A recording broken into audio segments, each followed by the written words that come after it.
En question principale, Monsieur le député de Bordua. Merci, Monsieur le Président. Ce n'est pas la protection de la langue française qui a principalement inspiré la réponse du gouvernement au jugement de la Cour suprême portant sur la loi 104. Les considérations politiques ont davantage guidé sa position.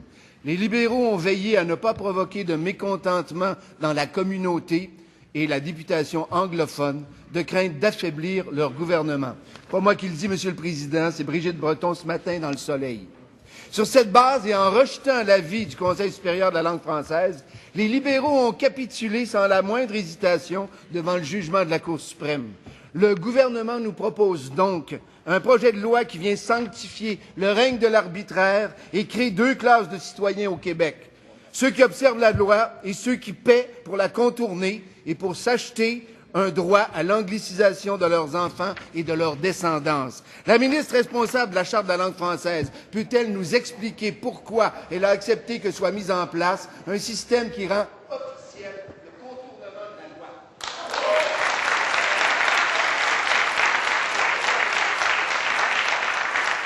Madame la ministre de l'Éducation, du loisir et du sport. Merci, Monsieur le Président. Alors, encore une fois, vous me permettrez, Monsieur le Président, de remercier le député de Bordua pour nous avoir très clairement exprimé hier que dorénavant, au Québec, on ne pourrait plus acheter un droit constitutionnel dans nos écoles, Monsieur le Président. Il l'a admis hier. Merci encore une fois.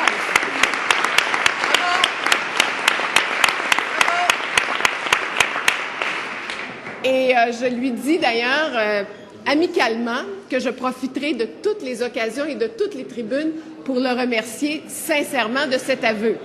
Monsieur le Président,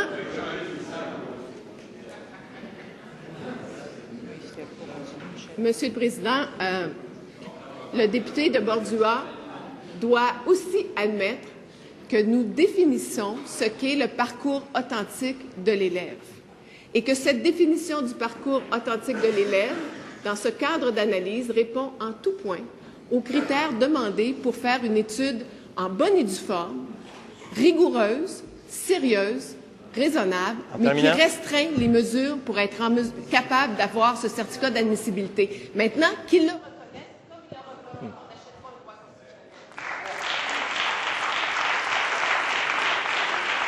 constitutionnel. En question complémentaire, Monsieur le député de Bordua. Selon la CSN, le gouvernement manque de courage. La Fédération autonome de l'enseignement, la Centrale des syndicats du Québec, les différents mouvements de défense de la langue française, les éditorialistes, tous dénoncent cette loi. Quels sont donc, et je pose la question à la ministre supposément responsable de la Charte, quels sont donc les groupes les plus influents que ceux que j'ai nommés qui ont convaincu la ministre responsable de la Charte S'il vous plaît. de porter un nouveau coup? Monsieur le député. Avant même d'entendre Monsieur le leader du gouvernement, il ne faut pas changer les titres des gens qui sont en cette Assemblée. On doit les interpeller par leur titre. Il vous reste quelques 8 secondes pour terminer votre question. Quels sont donc les groupes occultes et plus influents que ceux que j'ai nommés qui ont convaincu la ministre responsable de la Charte de la langue française de porter un nouveau coup à la Charte et à la langue elle-même?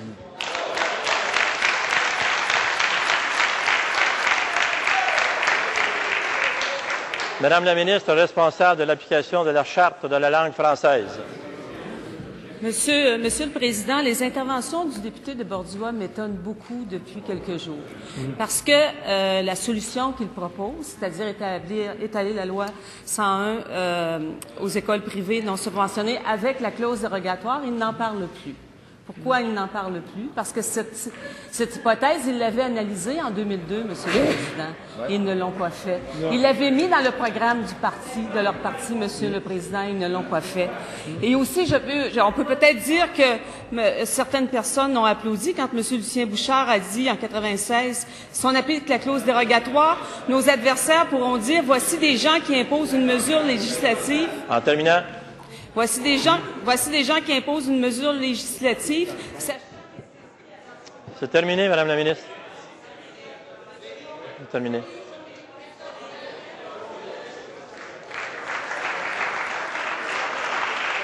En deuxième complémentaire, Monsieur le député de Bordua. Dans le prochain numéro de l'Actualité, en réponse à une question sur la loi 104, M. Benoît Pelletier, votre ex-collègue, répond, et je cite, « Ce jugement invalide de nouveau la loi 101 et il est lourd de conséquences car il ouvre la voie aux francophones qui veulent fréquenter l'école anglaise. La Cour devrait davantage tenir compte de la réalité linguistique et socio-démographique du Québec. Elle devrait confirmer la loi 101 plutôt que l'infirmer. » Pourquoi la ministre entérine-t-elle les errements de la Cour suprême dénoncés par son ancien collègue? Ouais.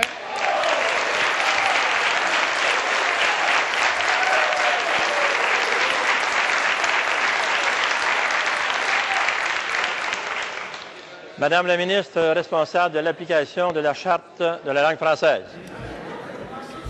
Alors, Monsieur le Président, qu'ils répondent à la population québécoise pourquoi ils ne l'ont pas fait, eux, en 2002. Qu'ils répondent à cette question. Ils ne l'ont pas encore fait. On n'arrête pas de la poser, la question. Un instant, Madame la ministre. Un instant.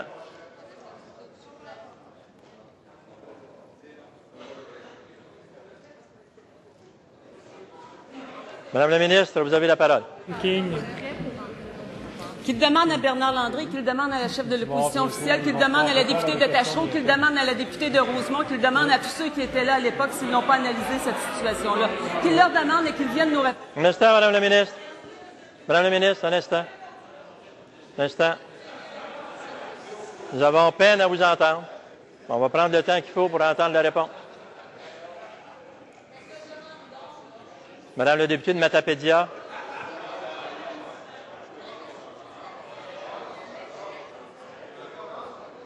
S'il vous plaît.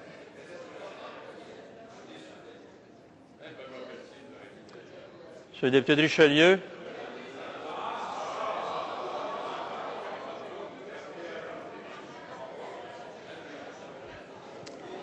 Je vous rappelle que c'est votre temps qui s'écoule, qui se passe.